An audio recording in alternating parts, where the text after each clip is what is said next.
Konnichiwa and welcome back to the DP Newscast. I'm Elodie and this is Olivia, your DP Newscast host. Today's Thursday, February 22nd, 2024.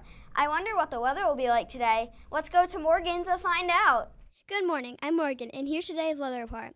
We're expecting sunny skies with a high of 49 degrees and a wind of 6 miles per hour. Did you know that cats and dogs can sense when tornadoes and hurricanes are coming? I'm hungry. Let's go to Addie to find out what's for lunch. If you like fear food, then this is lunch for you. Today we are serving a corn dog on a stick, french fries, cheese curds, and fresh vegetables and a variety of fruit. Don't forget you can also have a sandwich from the deli line or grab and go, which is the nacho dip kit. It contains tortilla chips, cheddar cheese sauce, salsa, and a Go-Gurt. All the students having school lunch get mini donuts. Yummy. In honor of Black History Month, we will be learning about an amazing writer and poet. I just love some of her picture books. She writes books and poetry for everyone, kids, young adults, and adults. It is Jacqueline Woodson. The work I do is considered young people's literature, but I like to think it's for all people who are curious and thinking about the world and thinking about how they can have an impact on it. My name is Jacqueline Woodson, and I'm a writer. When I look back on my childhood, one of the memories that comes to front and center of my brain is being in a classroom and going through book after book after book and seeing no character that looked like me or that had the experiences that I was familiar with. I specifically knew that myself, my voice, my body, my family, my community was of value in the world, and I didn't understand why we weren't reflected in the pages of literature. When I was writing Brown Girl Dreaming, I wanted to figure out how I got to this point of being Jacqueline Woodson, how I had gone from being the 7-year-old who read really slowly, who still reads really slowly, and who got in trouble for lying all the time, to this person who's written, at that time it was 20-something books. And I decided to just write down everything I'd ever remembered about my childhood. So I just started writing these memories down, and I realized that my family was part of the Great Migration. I realized that my great-great-grandfather had fought in the Civil War. Even that my grandparents' names were Hope and Grace, like all of these things I never put together before. And that became Brown Girl Dreaming.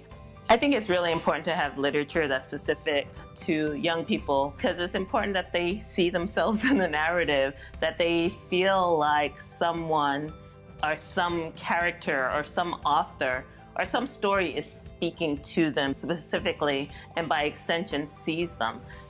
If we want to build a better world, we have to represent it honestly and show young people their value and the value of everyone else walking through this world, regardless of their gender or their sexual identity or their race or their economic class. I think we don't tell the truth when we think we're protecting young people from something by not showing them parts of the world and parts of the way people live.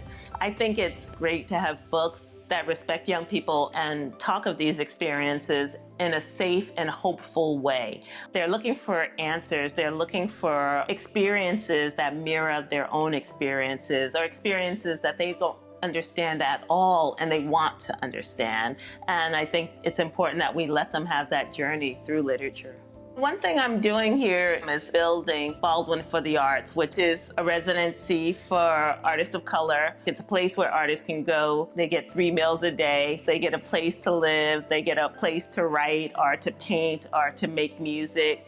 And basically it's giving artists a place away from their everyday worries where they can just create. I love writing. I've always loved writing. I write because I have questions and I write because I have thoughts I want to express. And I think if I do it well enough, if the reader falls in love with the story or with the characters, they're going to come away from that book thinking about things differently. I write books that I hope young people can see themselves inside of and see their experiences inside of. And if they can't, hopefully they'll see other experiences. And when you see other people on the page and when you learn their stories, you gain empathy, you gain an understanding, and your world becomes bigger and better.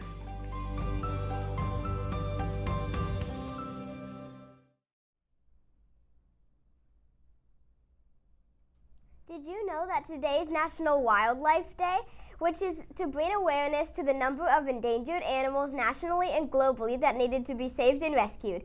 It is also a day to set aside a thank you to the zoos for keeping animals safe and helping people learn all about wildlife. Today, you could talk to your family and friends about endangered animals, visit the zoo on the weekend, or take a walk somewhere where you can see nature. Oh, I guess there's no birthdays today.